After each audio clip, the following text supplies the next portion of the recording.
All right, thank you, everyone. Let's give a huge round of applause for our creators. Woo!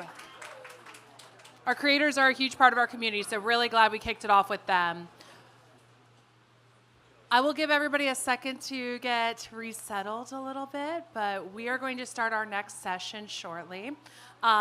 This is really going to be talking about creator marketing, building quality that scales. We're going to have Jenn come to the stage as our moderator and her panelist. Thanks, everyone.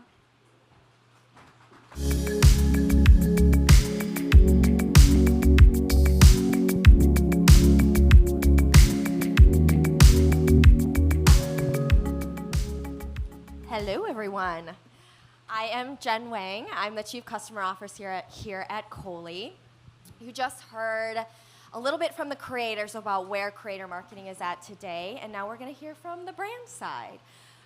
When I started at Cohley 10 years ago, we really had to convince brands to invest in creator marketing. That is not the case today. The creator marketing economy has matured, but so have brand expectations. So today we are joined by our panelists here. I would love you guys to introduce yourself, and they're going to give us their expertise on where creator marketing is at today from the brand perspective.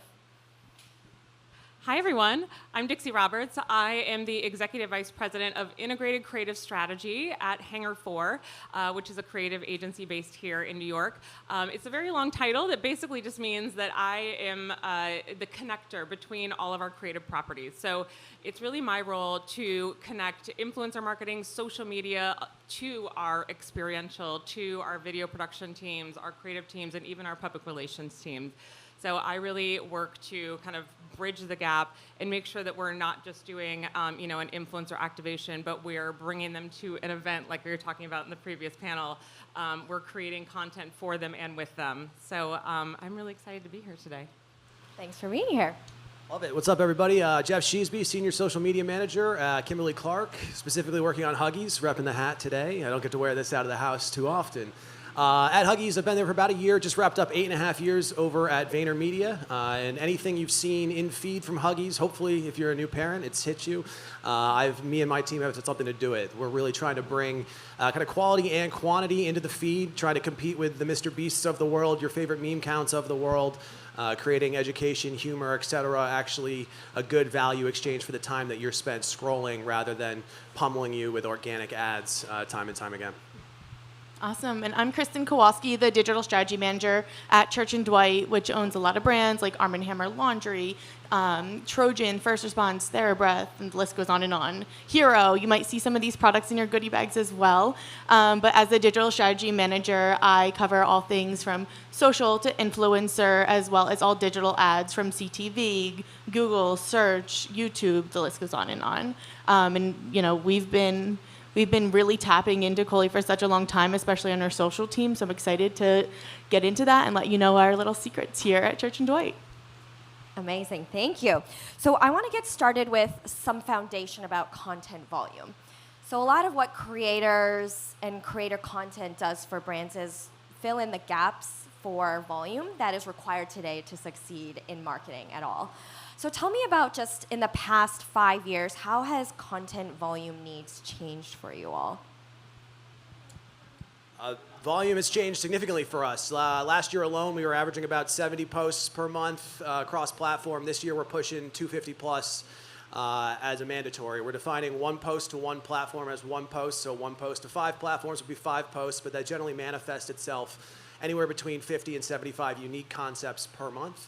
And it's one of those things that the social media landscape has changed here, right? We're competing against the Mr. Beast, your favorite meme counts, who are posting and often reposting the same stuff time and time again. The feed is finite in terms of overall real estate, so we need to make sure we have enough, shots to take to actually get organic reach. And I think that's a big part of it for us is that, good content gets eyes. So when we're moving away from, branded content in the sense that it's, hi, we're Huggies, please buy our product, and more emotional moments of parents the first time they've had kids and things along those lines. So our goal is always to make whoever is watching feel seen, resonate with, and hopefully they're sharing with their friends to actually drive significant volume of views per month with the volume to make organic social an insights driver as one, but also a meaningful driver of impact for the business.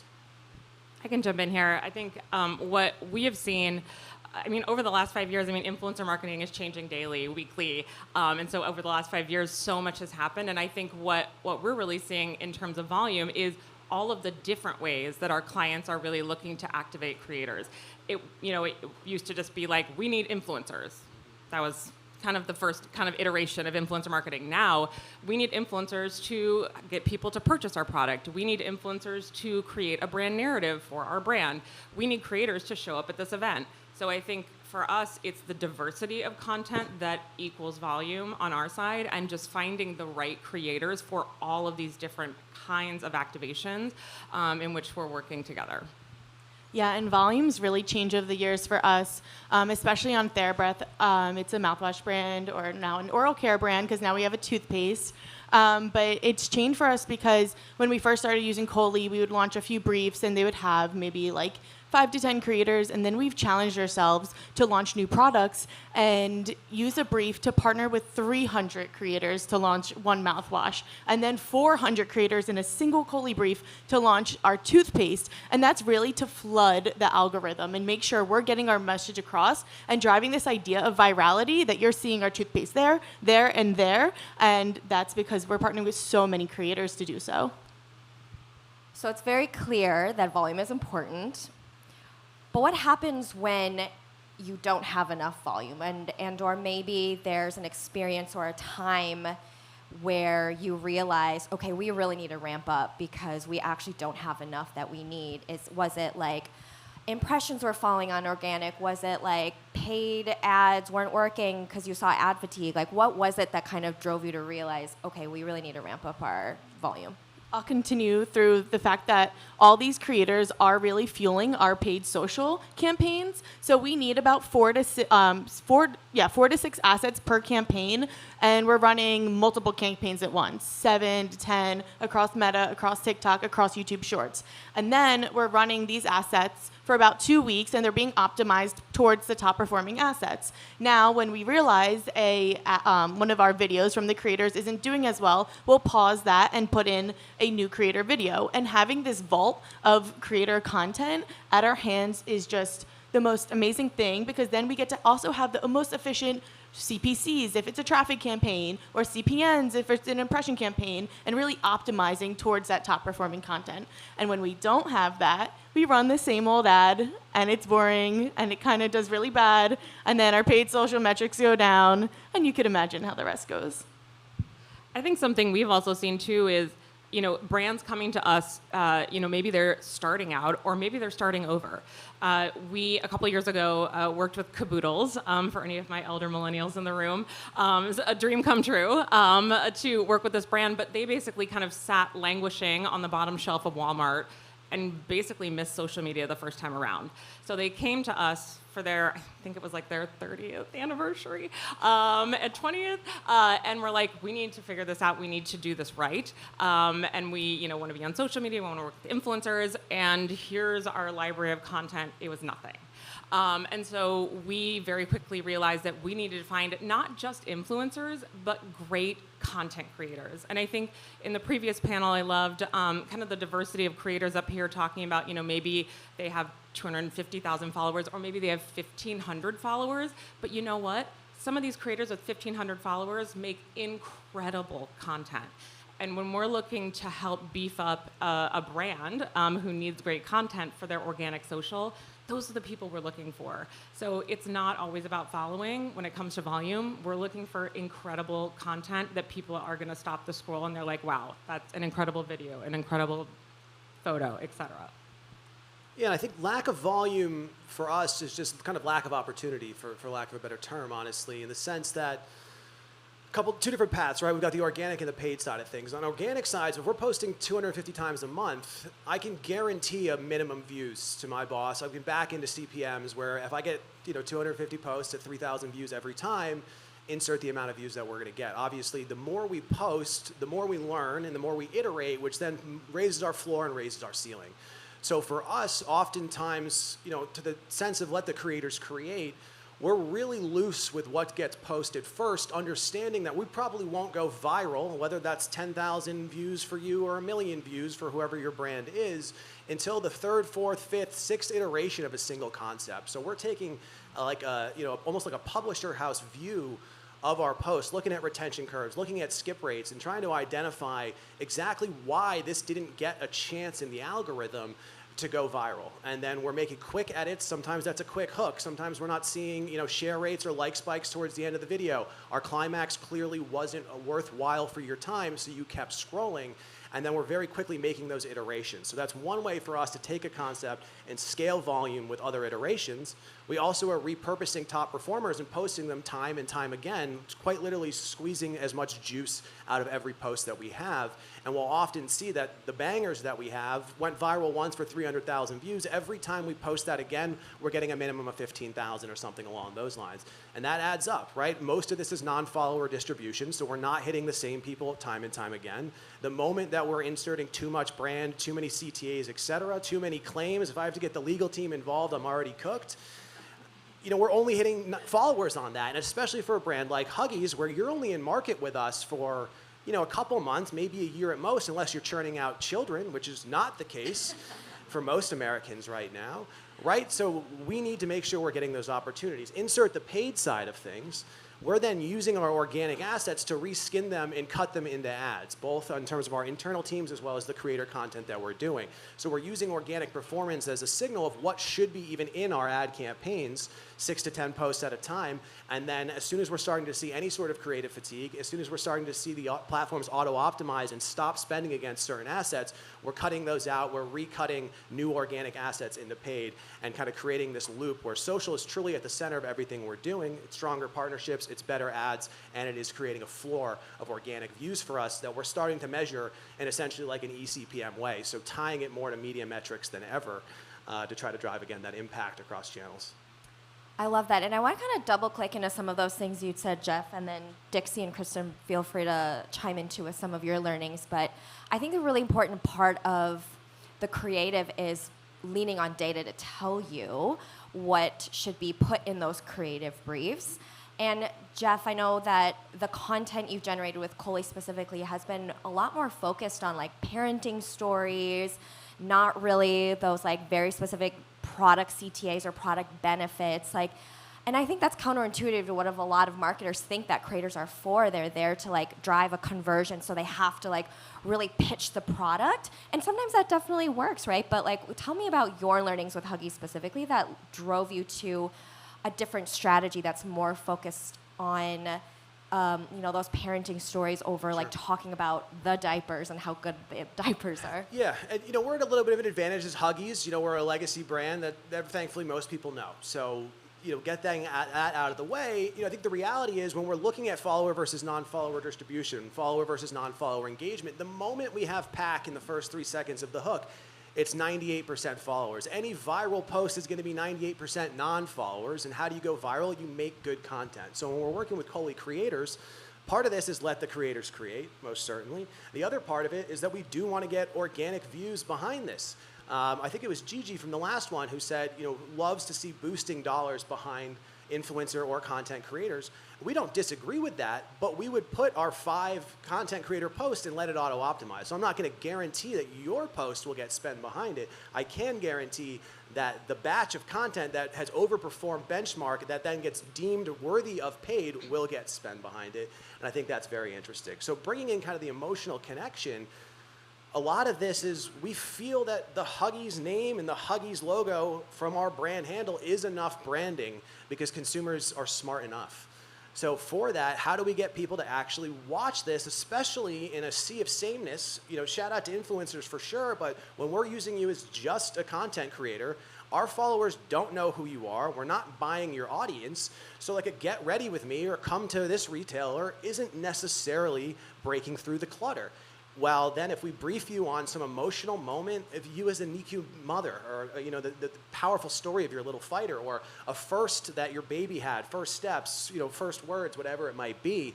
And then, if we need to put some sort of CTA at the end of it, so be it. But we're leading with those emotional hooks. So you get to the counter, you're looking at everybody, who made you cry? Who made you laugh? Who taught you something on social this week?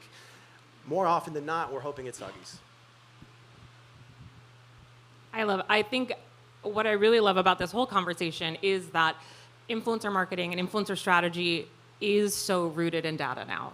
And I think, I've been in this industry for 15 years, and it truly started with, those of us who worked at agencies, literally just like scrolling through Instagram and being like, well, that's a cool photo, and reaching out to you via DM, and thinking about how far we've come, and thinking about how important it is, not just for you as creators to prove not just following, but like how engaged is your following? Who is in your following? Where is your following?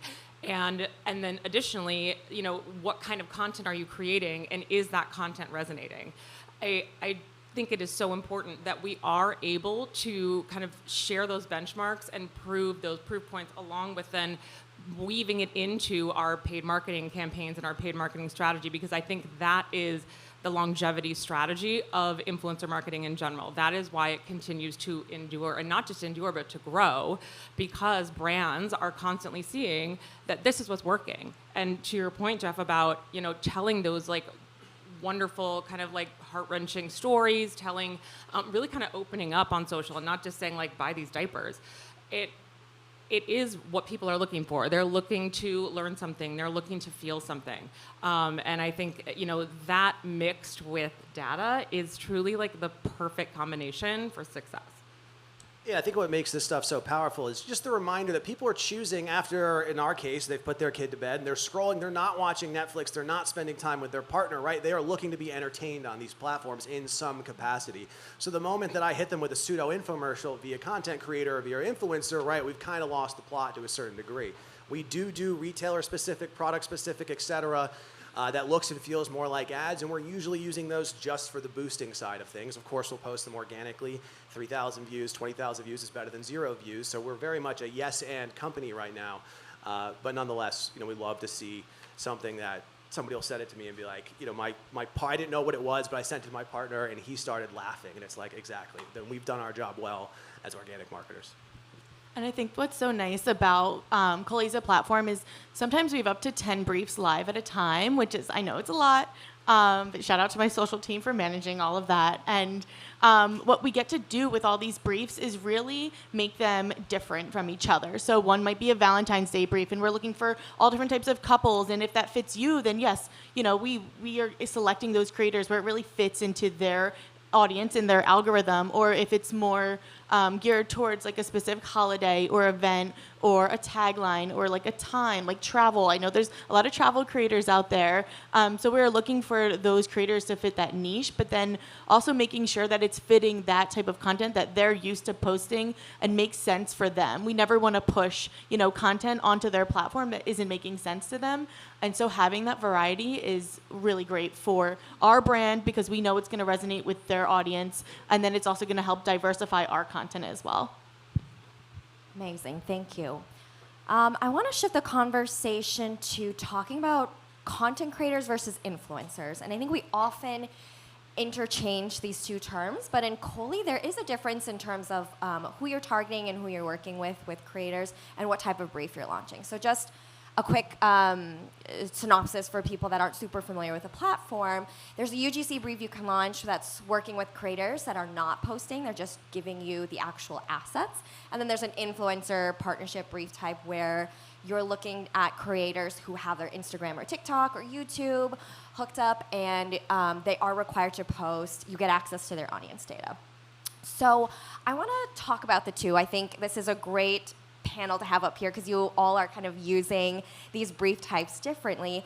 Tell me about how you make those decisions, whether you're requiring the creator to post or whether you're just looking for their actual asset for your brand to launch in your channels. How do you decide what type of brief you're launching and why? Yeah, I can hop in. I think, it really depends on, how the brand is activating. Like if we're doing an event, I think we're looking for a little bit of a mix of both. We, recently did an event for BMW, and we were looking for individuals to create really engaging content to make obviously this launch of this new car really exciting, and really kind of share the information in a really engaging way.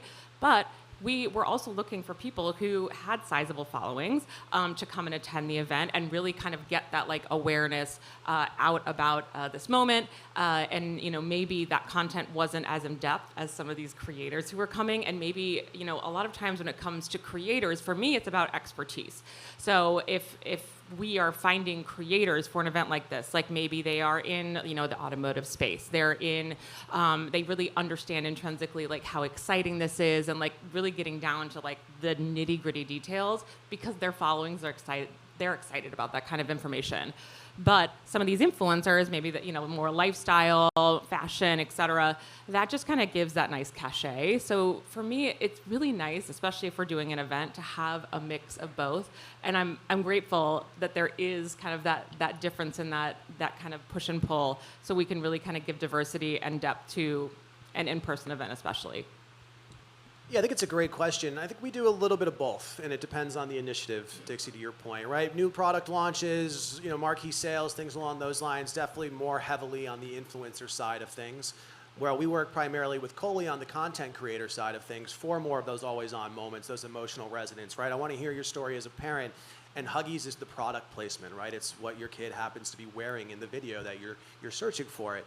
And I think what's interesting about the content creator aspect of it, one, generally cheaper, because we're not buying your audience, which we love, and then that ultimately means that we're not looking at follower count and engagement rates. We're really giving an ocular pat down to, can they make social first content, right? What do your edits look like? How quick are your hooks? How many split screens are you doing? Are you doing green screens, right? How can you produce something that really pops in feed, less so than people just think you're an amazing person, that's why they follow you. So and one of the realities is, for the 250 posts a month that we're trying to do with our internal team before we are supplementing and growing the incrementality really with Cohley, there's the reality that with 2 people and 250 posts, it's a lot of them in the feed. So in terms of feed casting, who's appearing for your brand matters a lot too.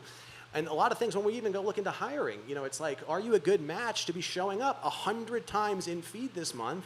Will people like you? Do you have charisma, right? Can you hold a mic and do a selfie video and with a tone and tenor and a rhythm that makes sense that people want to watch? So with Cohley, we're able to get access to so many strong creators, many of which I think often go overlooked because of their lack of following. So for us, it's a very economical play while still having tons of impact in terms of kind of that organic side. We generally do then contract the ability to use as ads and the ability for our internal teams to recut whatever post they're creating for us. So if they're doing a 30-second reel, how are we cutting that up into 6 5-second reels? And then from there, we're looking at the like spikes. What does the greatest hits carousel of those 6 videos that we've just put out look like? And then how are we tweaking the storytelling from there? So it's an iterative process where we're trying to juice as much as we can out of every post, out of every relationship, but in a way that obviously is kind of creative first and still prioritizing bandwidth and things along those lines. Yeah, and for us, one of our brands at Church Dwight is called Replens, and this is a woman's health and more health, vaginal health. So it's supporting women who are going through menopause and perimenopause and postpartum. And as you could imagine, not everyone wants to talk about that on their platforms, and this is where we really tap into UGC creators. Yes, we use influencers who are all about that on their platforms, and we love them. But then to fuel the content needs, we are using these women who are going through this, who are still willing to submit content for this category, but maybe not willing to post it on their page. And that has been the best part of UGC, because for these very niche categories or more sensitive categories, there are those creators who are still willing to participate, which is awesome.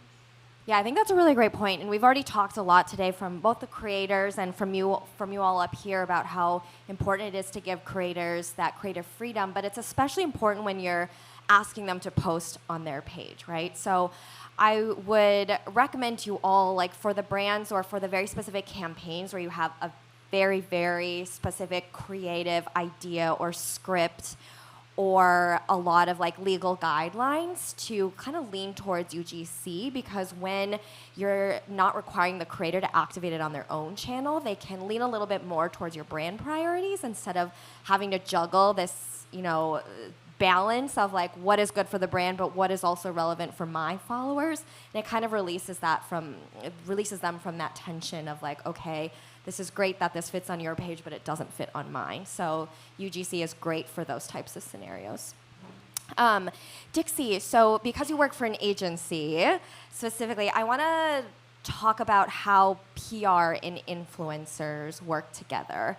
And where does that line between earned and influencer actually blur?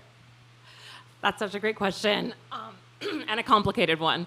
I think, we work really closely with our PR colleagues to really understand the difference between earned and paid, and to really understand the value of both, while also really like honoring the fact that, like our previous panel said, like this is your full-time job, a lot of folks. And we want to make sure that you are compensated well, whether that be for your time, for your content, et cetera. And so, working with PR, really helping them to say, if we are reaching out to earn creators, maybe we're inviting them to an event, there is no guarantee on that content. They might come to the event, enjoy themselves, not take a single photo, and that is fine.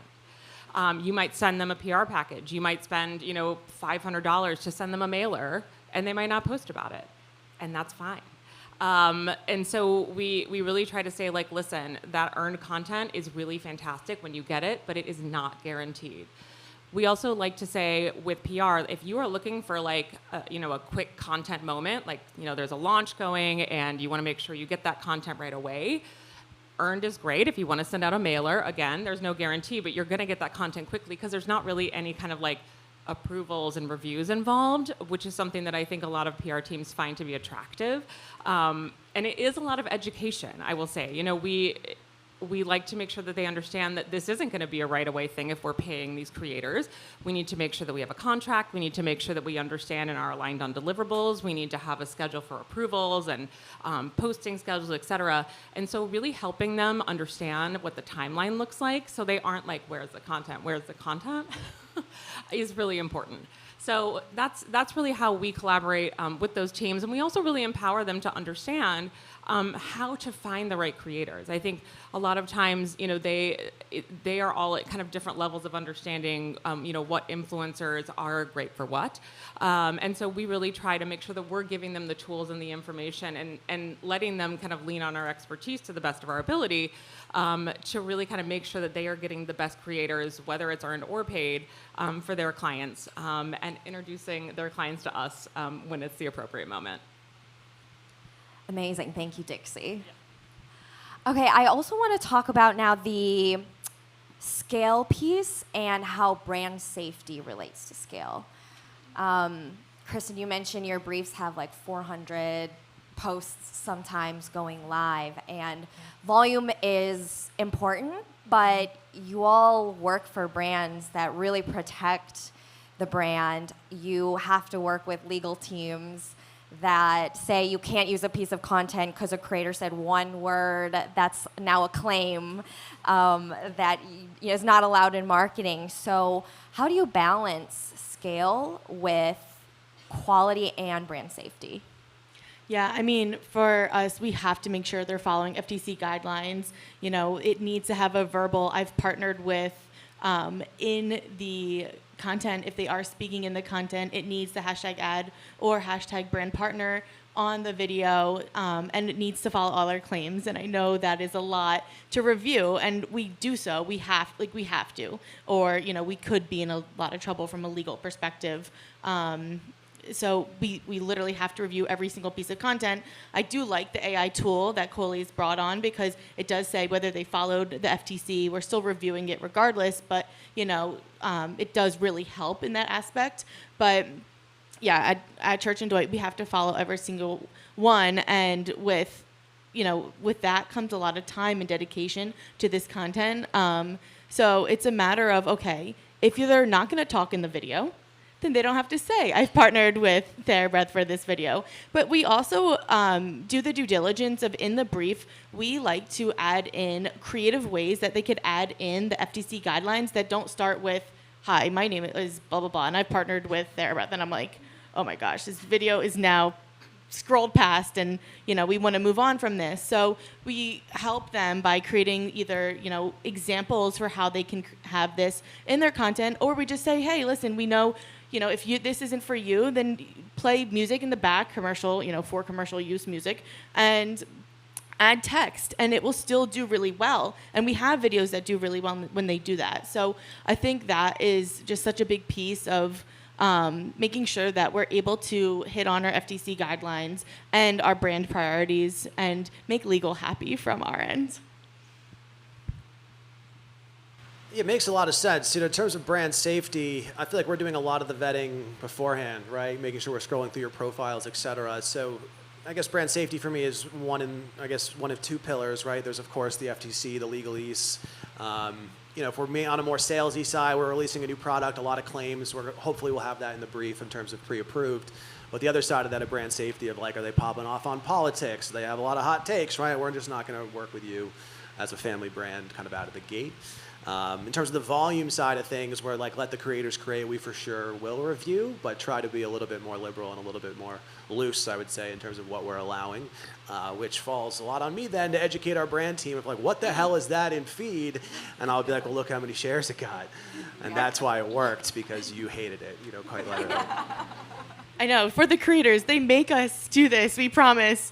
We're not please say the FTC and brand guidelines and the disclaimers on text because we feel like it's a fun idea. We are we hate it as much as you do, but you guys have to do it, unfortunately. Yes, I want to double down on that because I think sometimes we're learning things in real time that didn't come up in terms of brand safety or things that all of a sudden the client is this is a no-go. I think a really good example, without fully calling out the client, we worked with a brand that partnered with a very, very popular and prominent kind of kids brand. And we were having these creators create this fantastic content. A lot of it was for own social. And we were also using it for the website. And we took one of these pieces of content, put it on our client's website, and the partner, the children's toy brand, came to us and said, we're going to need you to take that photo down because she's holding the product and smiling with her mouth closed, which is too sexy. And we were like, what? Okay. So, it's things like that that really kind of make you say, wow, my job isn't as serious as I thought it was. And also, we're on this ride with you. And we are also kind of, especially on the agency side, but I think also with the brand, we're towing that line of standing up for you and also managing the brand. And so, we are with you. And we are definitely trying to make all of the push that we can without kind of pushing too far. Yeah, I think that's a great point. I really think you had mentioned two pillars for you, Jeff, and how you define brand safety at Kimberly-Clark. I think there's three that I can think of. Two of that you mentioned is creator fit. What is their profile? Are they a good fit for the brand? Second is what's actually in the content. Are the claims, legal claims followed? But there's a third one that's kind of what you mentioned, Dixie, that's what's on brand for us? And I think that is one of the toughest lines to toe, and where we often advise brands to loosen up those guidelines when it's not detrimental to legal and compliance, because they're so used to having full control over their branded in-house content that's shot in a studio with models that were hired to act. This is very different when you're leveraging creators, and the reason why creators work is because the consumers believe what they're saying to be their actual thoughts and opinions, right? So when you try to kind of overly guide these things by saying you can't smile without your teeth, that's where we recommend loosening up those guidelines, because you're over-controlling the creator content. And there's a great time and place for that in your branded in-house creative. But when you start applying those same rules to creator content, that's where you start to fail. That's where your content doesn't perform where you want it to, and where you're kind of better off loosening up those guidelines to optimize for performance. So thank you for sharing those anecdotes.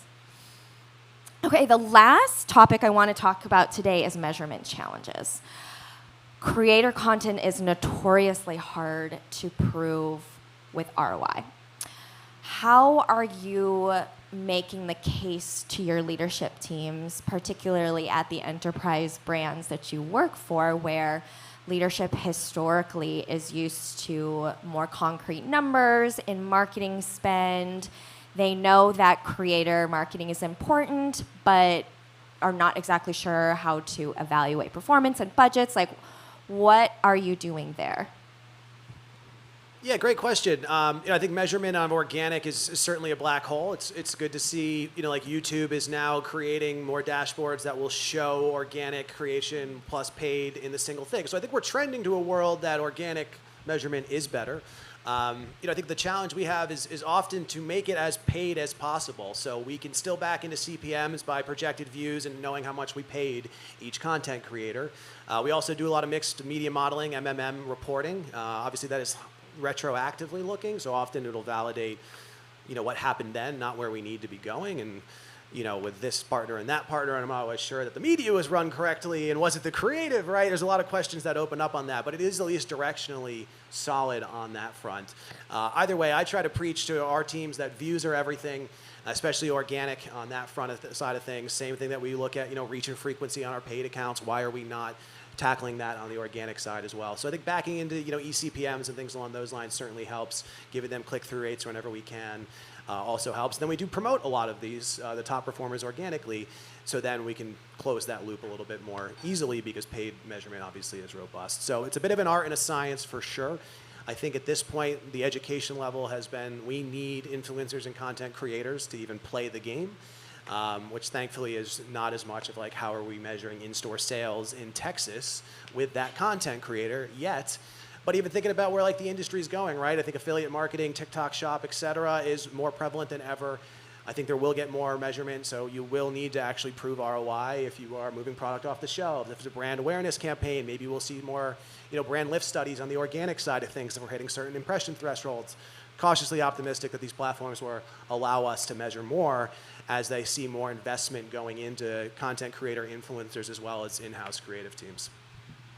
Yeah, and for us, we're looking at EMV this year through some of our tools, so that's really been helpful in proving, how a creator did versus another creator, how just influencer marketing is going in general. But in addition to that, right, there's still more to prove because we don't have an exact ROI, and we look at it like our Keen data, and that has ROIs for a lot of our different marketing buckets.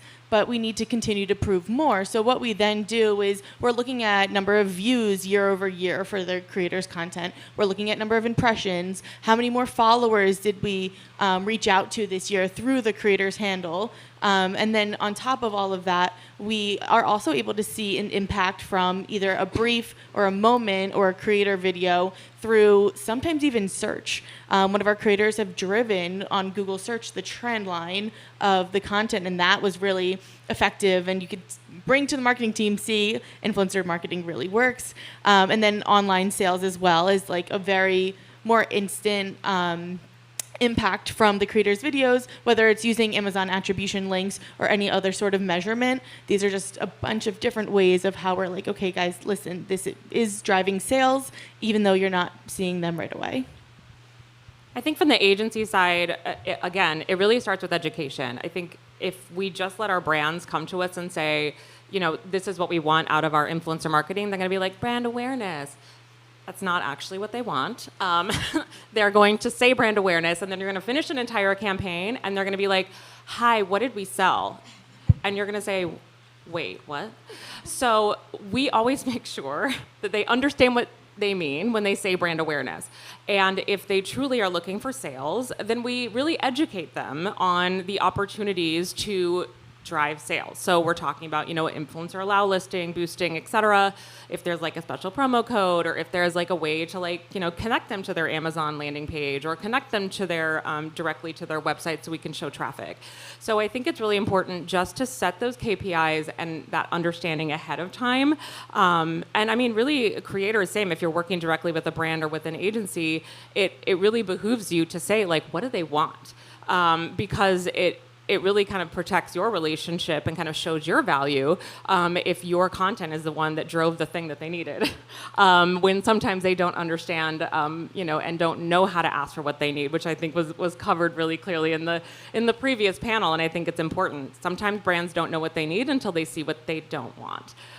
So being super clear and saying, what do you think brand awareness means?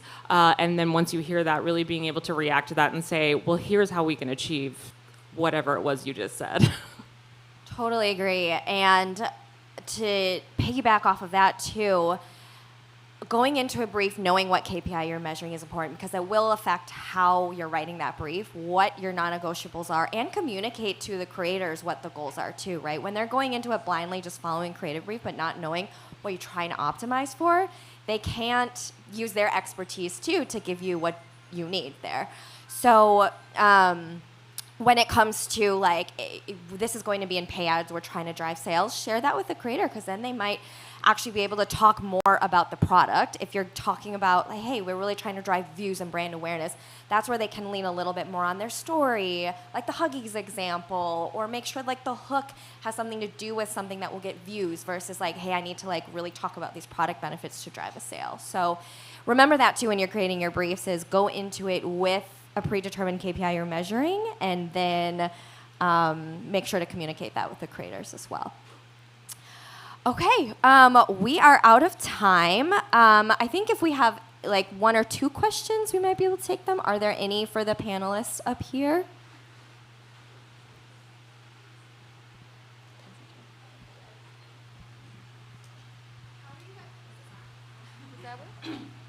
Hello? Oh my gosh. As you guys are going through your different content, whether that's through the agency lens or the brand lens, how are you guys looking at that content working on your different channels, retail, and also feeding LLM, and how you would want the LLM to recommend your products? I can hop in here because this is something that we've really been focusing a lot on, especially with the LLMs. I think, what unfortunately, because I know we're talking about really kind of wanting to give that creative freedom to creators. And again, I think this really is about being honest in your brief. When we are looking to engage creators to specifically help feed LLMs, we do have to be extremely explicit in what is said, in specifically either in the caption or in the video or both. And so, that's another reason why I love Cohley, because we're being extremely forward, saying this content is for this reason, and therefore this is what we need. And you don't have to say yes. You don't have to respond to that brief. You can move right along. So I think that is why a platform like Cohley is going to become even more important, because sometimes that's exactly what you need, and that is really what brands are looking for right now. And they don't understand how it works. They just know they need it. And so really being able to show that value in a way that they're still learning to understand is really exciting. But it does require a truly very different kind of content than you would expect, and maybe stifles a little bit of the creativity that's usually required. Yeah, one I don't have a great answer to, honestly. In terms of organic, social, and content creators, we're not thinking about LLMs in any capacity. We do have a full AI team that is working on AI engine optimizations and things along those lines. That being said, we definitely, especially on like a YouTube, right? We're stuffing keywords in the description. We are making sure that our headlines are both clickbaity but informative, knowing that search traffic comes from this platform. We're starting to do more and more of that on TikTok. So it's a little bit of alignment of thumbnail to text hook to audio hook to visual hook to caption, and making sure that those are all working symbiotically, but definitely not measuring in any capacity how we are or are not showing up in LLMs. So we're actually looking at the most searched questions when it comes to our brands and creating briefs based off of that. And those keywords are really fueling that content and having us show up more and more. So we get to speak directly to the consumer and really control that space. So I would look a little more, and I would suggest it because it's going to be changing like the world, in my opinion, and it's going to be so impactful to what people are seeing, and it's just something that it needs to be included, whether it's going to be including closed captions in all your content, because then there's your text, or if it's hashtags or just keywords at the bottom of a caption, it's all going to be fueling AI. Yeah. I will say really quickly, the unfortunate thing is that this is really buzzy and it's something that everyone wants, but it's not something that you can directly measure. So, you can say, we are finding creators that are going to feed your LLMs, and then you finish the campaign and they're like, so how's that LLM feeding? And you're like, well, great. So you just kind of have to trust right now. It really is then going to like chat or going to Claude and saying, what is the best diaper for infants, ages, blah, and seeing if Huggies is the first one that shows up. And then it's like the new influencer Wild Wild West, I think. So but it's also really exciting. If you have a D2C site, you can see how many sales come from like an AI platform. So that's like how we're measuring feeding it. But, it's slow. It's get one cookie at a time situation. So. At what point do we just create a ring of burner accounts on Reddit who are just answering these questions Yes. all day, every day, rather than Every day. paying content creators, right? I think about it almost as like hiring clippers to, take a podcast and make 500 versions of it, right? Similar to that, but on Reddit. We're not doing that currently, but it's definitely savvy, and a lot of content creators are. You heard it here first, folks.